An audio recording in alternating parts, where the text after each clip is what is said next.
Welcome to Oxford News This Week. I'm Elgin Nichols. And I'm Julie Hogan, sitting in for Terry Stiles. In this week's news, 3 unsuspecting heroes save a local woman's life.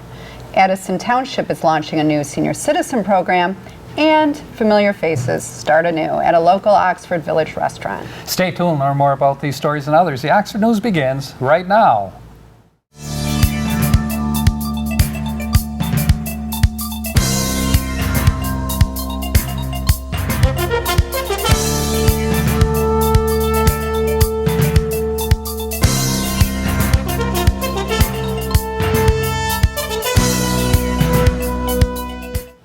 Two unsung heroes are credited with saving a 19-year-old Oxford woman from when her car caught fire after being hit head-on M24. Oxford graduate Samantha Calhoun was trapped in her burning 2003 Durango when 2 men from Oxford, David Walkowitz and Brandon McDonald, and a third man from Lapeer, Dr. Ditchman, John Ditchman, arrived on the scene. Ditchman is an emergency room doctor at Lapeer Regional Hospital, and he did not, nor did the others, hesitate to come to Calhoun's rescue and free her by cutting out the safety belt. If it were not for these heroes being at the right place at the right time and be willing to help, there would have been a much more serious outcome. The accident remains under investigation with charges pending against the other driver. Speaking of roads, Oxford drivers could see reductions in speed limits on local gravel roads. Governor Rick Schneider recently signed a part of Public Act 445, giving municipalities and counties with populations of 1 million or more the option to ask the Road Commission to lower the speed limit on unpaved, non-posted roads. Currently, the state maximum is 55 miles per hour. Any speed limit changes must first be requested by Oxford Township, then approved by the Oakland County Road Commission. Prior to term limitations, former House Representative Brad Jacobson successfully sponsored the new bill. Marie May, a 25-year resident of Addison Township, will assume the role of Seniors Coordinator for the Addison Township's new community center. Marie will develop and administer programs and activities for Addison Township seniors 50 years and older. The community center is located in the Township Hall building, 1440 Rochester Road, Lakeville, and according to the Addison Township Supervisor Bruce Pearson, a grand opening event for the seniors is planned for 10 a.m. January 30th. Light refreshments will be served. After a brief exit, downtown Oxford restaurant 5-1 Diner is scheduled to reopen the week of January 23rd. The restaurant, located at 51 West Washington, will officially be co-owned by Nicole Ellisworth and Mark Delata. According to old news reports, the previous owners of the diner locked out all restaurant employees from doing business in the restaurant, including Ellisworth, who had been running the business and thought the financial funding she provided to the owner would eventually lead to her owning the business. The employee lockout triggered a huge response with picketing by employees and friends. Nicole Ellisworth has settled those disagreements, and she and her partner are looking forward to providing great food and service to our community. So remember, Monday, January 30th is the day to welcome Nicole back. OCTV is proud to announce our volunteer cooking show, hosted by Connie Miller, has been picked up by several Michigan television stations. Connie's Kitchen is a 3-year running, 30-minute educational cooking show shot at the Treetop Lodge Kitchen and edited by OCTV's Kyle Snage. In October, the show won a Quad State Philo Award and for Best Educational Show. Connie provides a relaxed, easy flow, award-winning show, making the viewer feel right at home. An expert at her craft, Connie features many lodge recipes as well as many of her own culinary delights developed exclusively by her. The show is totally produced and edited by OCTV, and the program is regular on our local cable Charter 191 and AT&T Channel 99. Connie's Kitchen can be seen now at Community Television Network, CTN Ann Arbor, Grand Rapids TV, GRTV, Access Vision Battle Creek, and Orion Neighborhood ONTV Orion Township. A physical assault on several local residents occurred at the Venturewood Group Home on Indian Lake Road, which resulted in one man hitting another with a baseball bat to the head. When officers arrived, they found one young man unconscious, who, according to police, the young man who used the bat said he just wanted to stop the uncontrolled resident from harming others. The injured man was transported to the hospital, where he's reported to be in good condition. Case is under review. An older woman driving an Amigo shopping cart at a local grocer when she was stopped while leaving with an unpaid store items. Officers were informed by store security that this is the second time that this individual was caught taking unpaid items from the store. At that time, she was given a warning. Store personnel told police this time the store would press charges. That's Oxford News for this week. If you want to learn more about these stories and others, stop by your local store and pick up a copy of the Oxford Leader newspaper. Or better yet, catch us right here on OCTV, Charter 191, and AT&T Channel 99. Coming up next on OCTV, Oxford Sports with Jamie Hughes. Also, catch Oxford School News with John Ochins. And don't miss Auto Talk and Science in the News with Dave Kinney. I'm Julie Hogan, and this is Oxford News This Week, where we bring your news closer to home. And I'm Elgin Nichols. Remember, always be kind to your friends and neighbors, and thanks for watching. Canine Stray Rescue does just that. Rescue stray dogs for new families. But they need your help. Become a volunteer at Canine Stray Rescue League of Michigan. Take dogs for walks, help them socialize with others, and help them get adopted. Fill out an application and help a family add a new member today.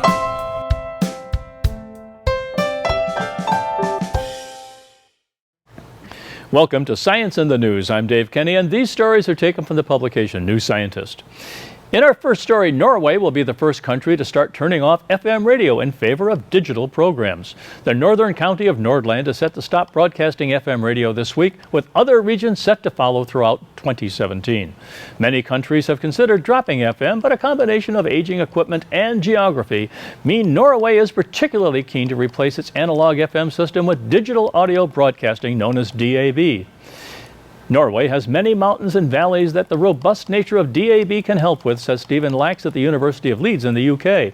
This terrain can distort FM signals, and additionally, the FM radio infrastructure was coming to the end of its life, so they would have needed to either replace it or fully commit to DAB anyway, says Lax. By dropping the FM system, the Norwegian government believes it will save the equivalent of $23.5 million a year, since the digital equipment is already in place. The move will also allow it to expand the number of radio stations available because DAB has greater capacity than FM. Norway currently has 5 national FM radio stations, and with DAB, it could have around 40. Although the switch may save money overall, it is likely to end up costing the general public in the short term. Digital Radio Norway estimates that 7.9 million radio sets will need to be replaced or upgraded, and that only 20% of car radios in Norway can pick up DAB.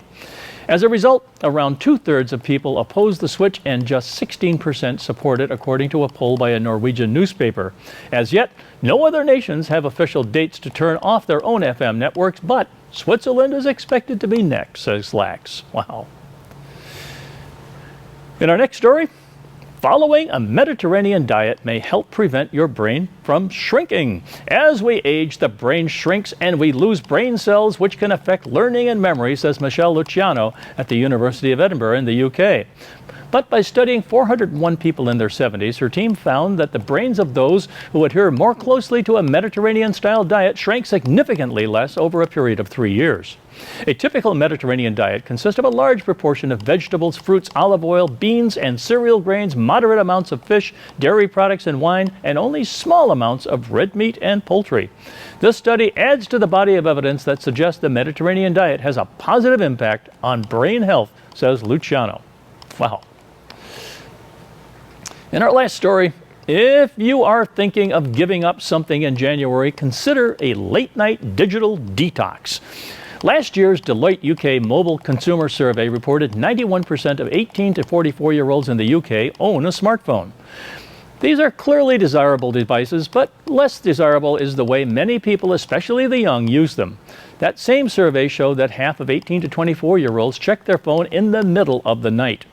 Likewise, the Headmasters and Headmistresses Conference, which represents the head teachers of independent schools, surveyed 2,750 pupils aged 11 to 18 and found 45% checked the mobile devices during the night. Of these, 23% did so more than 10 times, and a quarter spent more than an hour on mobiles after going to bed. 68% said this affected schoolwork, and a quarter said it left them tired during the day. A meta-analysis last year of studies involving 125,198 children suggests use of portable devices with screens is responsible for a shift towards poorer sleep patterns and daytime sleepiness. There are various theories on smartphones' role in slumber. Sleep could simply be displaced by phone use, leaving less time for rest, or fiddling with your device at bedtime might prompt increased mental, emotional, or psychological arousal, meaning it takes longer to get to sleep.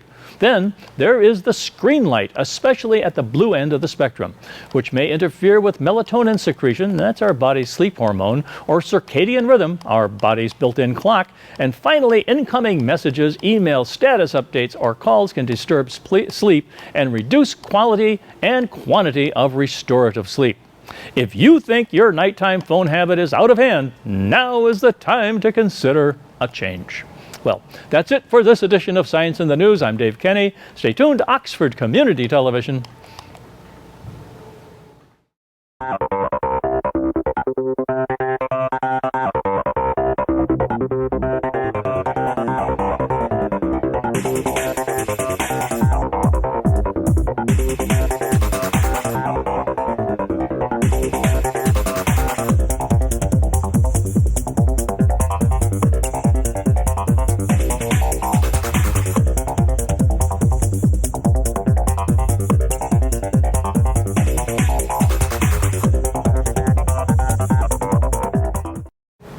I'm John Ochins, and welcome to the Oxford Wildcats School Update.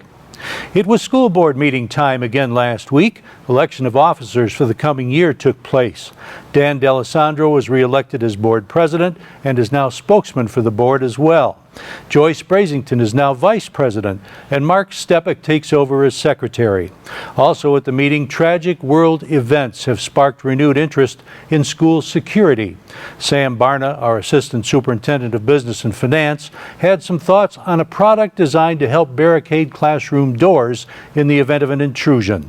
As well as having our attorney look through the easement agreement that we will grant the township, that we're comfortable signing that. So I just wanted to give you a heads up that we will be signing that in the next several days.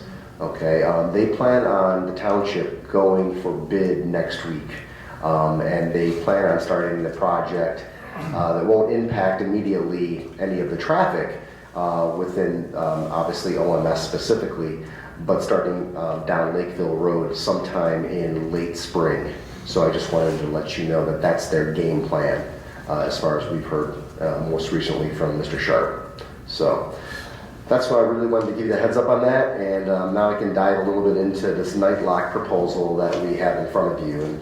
And so Tony has met extensively with the individuals that are with this organization. Again, it's called Taylor Brothers Door Lock. It's out of Flint.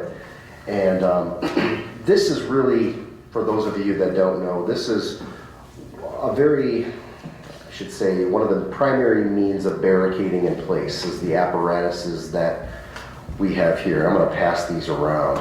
These go on the door jambs, and there's various sizes depending on the size of your actual door frame soffit. You can open them, absolutely. And so these examples that I'm passing around are what is on the actual proposal in front of you, on the actual quote. And so again, there's various sizes. They're all the same cost, approximately $60 each. And the quote that we have in front of you does include installation. So out of the total quote of almost $53,000, $21,700 is actually the installation charge for 543 doors throughout our district in all of our school buildings. And so, kind of taking a step back, why this is important, for obvious reasons. If you have an unfortunate situation of an active shooter in a building, the primary I guess, guidance, if you will, from law enforcement is to flee the scene. But if you cannot flee the scene, you're really supposed to barricade. Superintendent Tim Throne also weighed in. The thing specifically that we liked about this product was, one, the overall cost was much more palatable than a lot of other products. Some products were $400 or $500 per door. I mean, it was just crazy high, okay? We really looked at trying to be consistent because you have substitutes in your buildings every day. It has to be intuitive, and whether I'm substituting in the middle school today and substituting in the high school tomorrow, if we're doing some type of training, we want all of our teachers trained on very similar products. We don't want them being trained on 10 different products, okay? So that played into our recommendation. I think that I'm gonna speak organizationally now. As your superintendent, I think that one thing that I heard from our teachers and our staff over the course of the last year or so was that if there's any anxiety on their part, maybe one of the highest, is that they do not like the idea of having to go out into the hallways, to lock the door, to go back into the room, to shut the door, in various different types of lockdowns.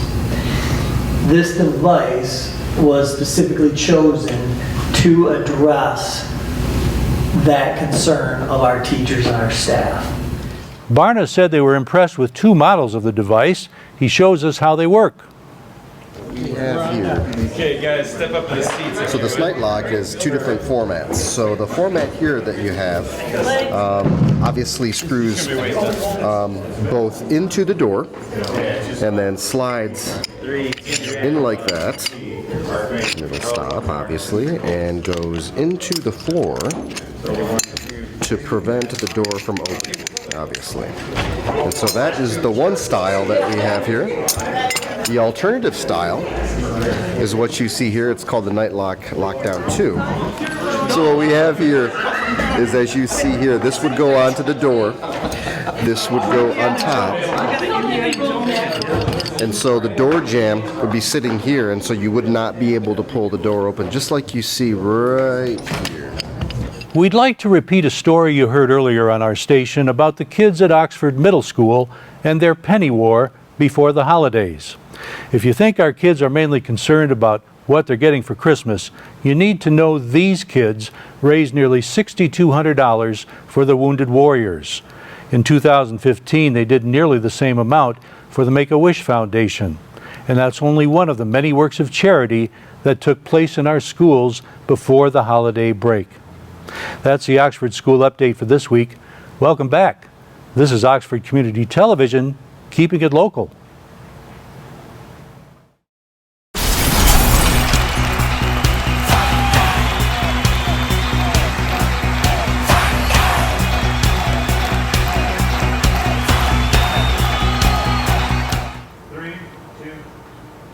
Back with you on Oxford News this week. Time for Oxford Sports. I'm Jamie Hughes. It was the Ian Smith Gymnasium where Oxford put the hurt on Harrison in hoop action. Ray Luvine put part of that hurt on, scoring 29 points to lead Oxford scorers. Jordan Jaden, he poured in 21, had 10 assists and 5 rebounds to add to that number.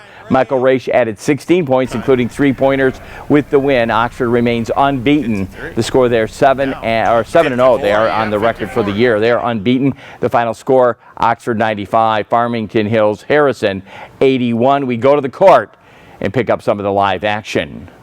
That was great. Raish is calling for it. Boom! How about that? Down below.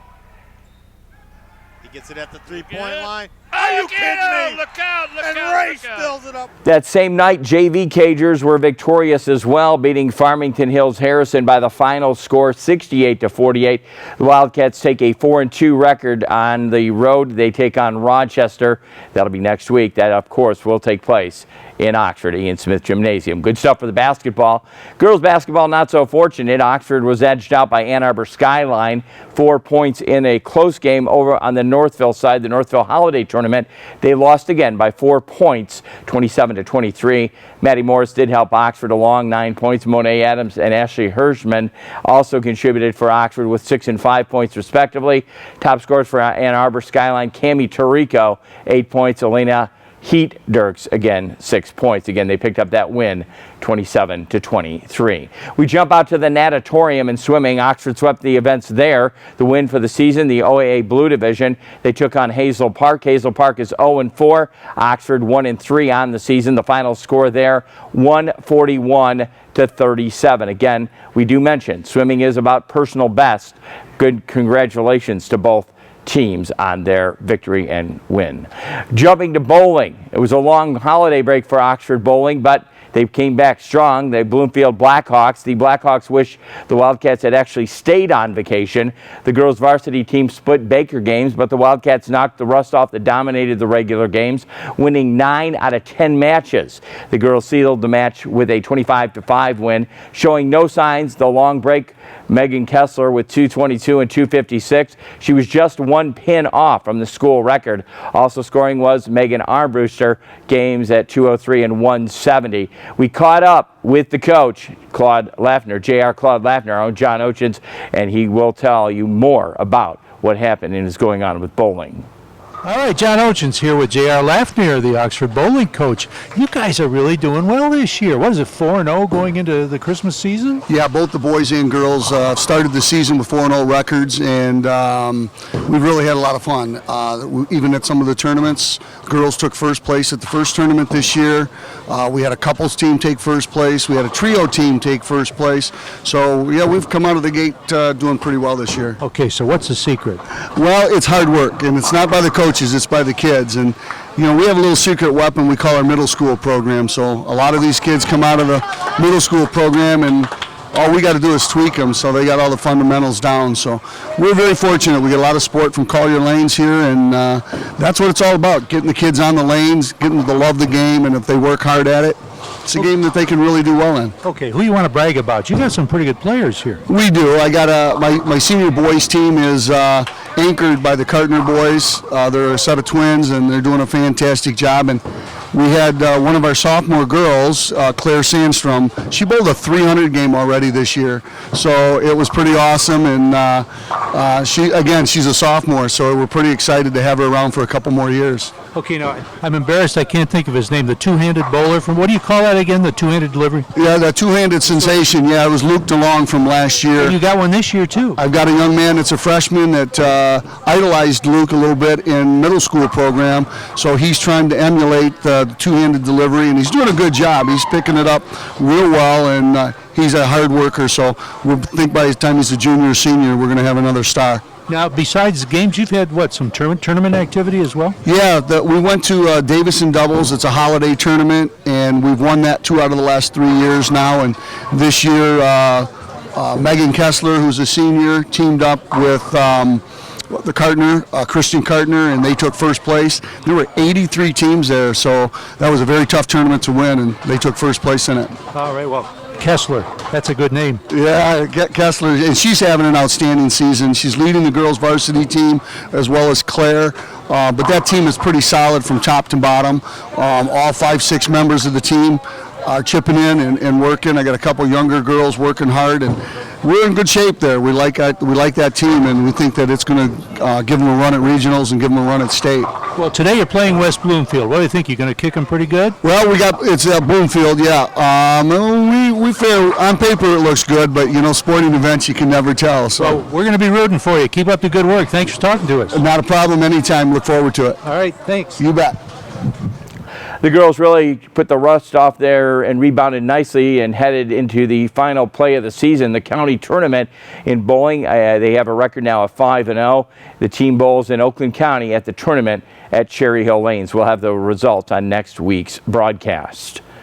If you want to keep up with your Oxford athlete, make sure to check their website out. It's oxfordathletics.org.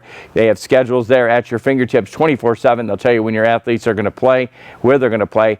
Once again, we have been mentioning this. If your athlete is planning on signing of any college intent, the Oxford Athletics office would like to be informed on that. They want to have a picture and a signing and possibly be on the website. Again, oxfordathletics.org, the place to log on. When you're logging on, check our website out. It's always there 24/7 at your fingertips. OCCTV.org. Hit the programs tab, hit YouTube, and you can watch any one of the programs we do tape here, whether it be a meeting, sporting event, high school event. We even have programs from our past. You can catch it on your iPad, computer, or wherever you choose to watch. I urge you to stay tuned conventionally on our broadcast. Saturday and Sundays between 1 and 6, we broadcast Oxford Sports, the home of Oxford Sports, right here. OCCTV.org. That's going to wrap it in sports. Congratulations to the bowling and basketball teams. We'll see you next week. I'm Jamie Hughes.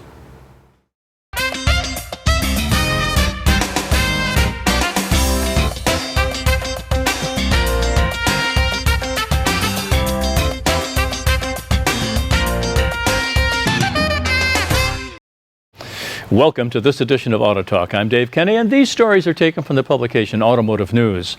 In our first story, Fiat Chrysler Automobiles will spend a combined $1 billion retooling its decades-old Warren truck assembly plant to build Jeep Wagoneers and Grand Wagoneers, as well as its Toledo supplier park to one-day build Wrangler-based Jeep pickups. Both retoolings are expected to be completed by 2020 and will add a combined 2,000 jobs, the automaker said in a statement on January 8th. The plant actions were not unexpected and were first revealed during 2015 negotiations with the UAW and first reported by Automotive News on September 1st of 2015. However, in its release, FCA did include one surprise. The automaker claimed that an added benefit of the investment in Warren is that it will enable the plant to produce the Ram heavy-duty truck, which is currently produced in Mexico. That sentence would indicate that one of two possibilities. One is FCA had altered its plans to build the luxury-level Jeep Wagoneer and Grand Wagoneer on the same unibody platform as the next-generation Grand Cherokee, and instead plans to build them as truck-based frame vehicles like the Chevy Suburban. The other possibility is that the money will be used to add a second unibody line to Warren Truck Assembly, which has been building Dodge and later Ram pickups since the 1930s. Wow. And on the recall front, the U.S. Environmental Protection Agency on January 6th approved a fix for about 70,000 polluting Volkswagen 2-liter diesel vehicles. The German automaker agreed to buy back up to 475,000 polluting 2009 to 2015 vehicles in June at a cost of as much as $10 billion, or fix them if regulators approved. The vehicles covered by the approved fix are the 2015 diesel Volkswagen Beetle, Golf Sportwagen, Jetta, Passat, and 2015 diesel Audi A3. The fix involves an initial software change available now. A second phase of the fix will start about a year from now, when VW will install more software updates and new hardware, including a diesel particulate filter, diesel oxidation catalyst, and NOx catalyst. In October, a federal judge approved VW's settlement with regulators and U.S. owners of 475,000 polluting diesel vehicles with a smaller 2-liter engine, including an offer to buy back or fix all the cars. VW is still waiting for approval for fixes of about 400,000 remaining 2-liter vehicles. Wow. And at Ford Motor Company said on Thursday it will recall about 816,000 vehicles as it widened previous actions affecting models with Takata Corporation airbags. The move brings the number of vehicles with Takata airbag inflators recalled around the world by Ford to 3 million, most of them in the U.S. and Canada. The fresh recall by Ford follows one on Monday by Honda Motor Company for about 1.3 million vehicles in the U.S., and that brought the total of U.S. registered Honda vehicles for Takata, that is to say the recall issues, to about 11.4 million. Globally, Honda has recalled 51 million Takata airbag inflators and a number of Honda brand and luxury Acura brand vehicles because of some of the models have been involved in more than one recall for the inflators. Wow. Well, that's all for this edition of Auto Talk. I'm Dave Kenny, and as always, may the wind be at your back as you cruise down life's highways. Stay tuned to Oxford Community Television.